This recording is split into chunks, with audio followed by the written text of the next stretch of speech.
Lingportal Online School presents Passive Voice Explained Simply. Passive voice rules and examples. Imagine a situation. You're walking through your house and suddenly a vase smashes on the floor. When your mum asks what happened, you don't say, "I broke the vase." Instead, you can say the vase was broken. By whom? I don't know. That's the beauty of passive voice. Things just mysteriously happen and no one knows who's to blame. I will explain all the nuances about the passive voice in an easy-to-digest way. What is the passive voice? Let's start with answering the question, what is the passive voice? The passive voice is a grammatical structure where the focus shifts from who did something to what happened. Memorize. Sentences with the structure who did something are called active voice. For example, the cat scratched the couch. In this sentence, the subject, the cat, did the action scratch. The passive voice sentence has the opposite structure, with the focus pushed onto an action itself. The couch was scratched by the cat. Notice how the action, the scratching, is the star of the sentence, while the doer, the cat, takes a back seat. In passive voice, the object of an active sentence becomes the subject of the passive sentence.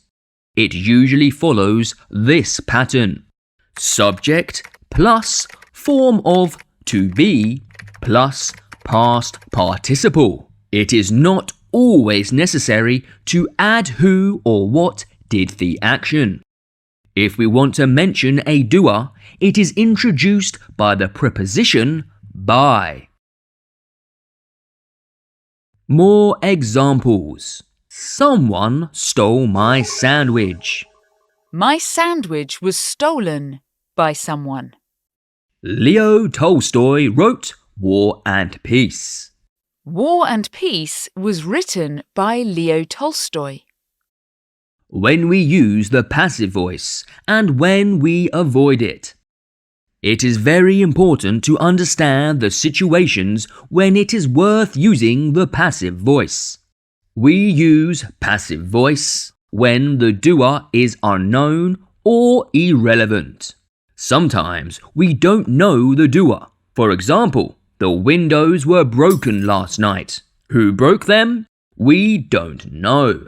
Sometimes the doer isn't important. For example, a new solar power station was built in Austria. Who built that solar power station? We don't care.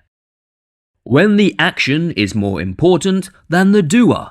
Imagine that you are in Paris and tourist guides inform you the Eiffel Tower was built in 1887. It is important that the Eiffel Tower was built in 1887.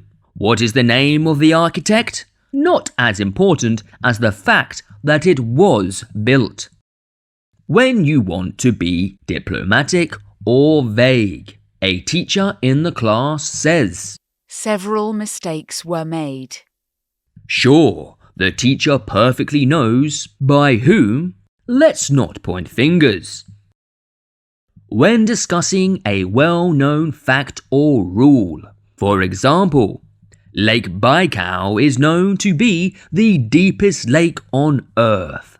Sometimes you hear a statement, rules are meant to be broken. Do you agree? When writing informal or scientific contexts. In the case that we want to keep things objective and focus on the work, you say, the experiment was conducted by the researchers.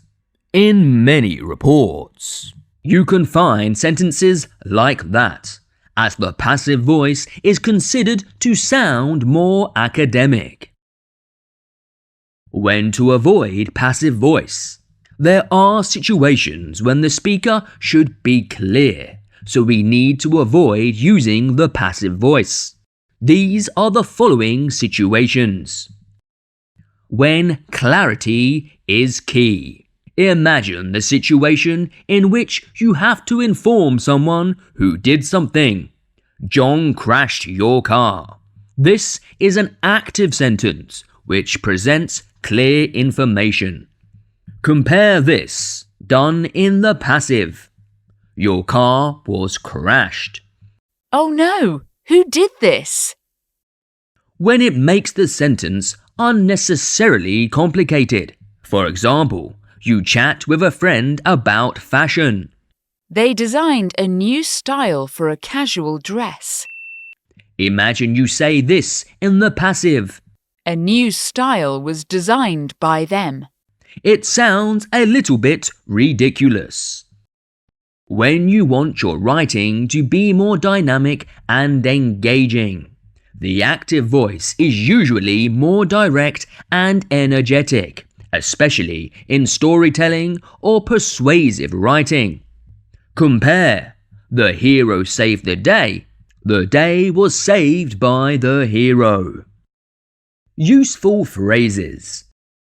Only the form of be changes to make the tense. The past participle stays the same. The following table will help you to understand the structure of the passive voice. Active voice. I make a sandwich. Passive voice. A sandwich is made. I made a sandwich. A sandwich was made. I will make a sandwich. A sandwich will be made. I am making a sandwich. A sandwich is being made. I was making a sandwich. A sandwich was being made. I have made a sandwich. A sandwich has been made. Have is used for plural. I had made a sandwich. A sandwich had been made. I will have made a sandwich by tomorrow. A sandwich will have been made by tomorrow. In conclusion, passive voice can be a sneaky tool in your writing toolbox. Great for shifting focus, being diplomatic, or when the doer isn't relevant. But like all tools, it's best used sparingly. Otherwise, things start happening mysteriously. And before you know it, you'll be speaking like an official report.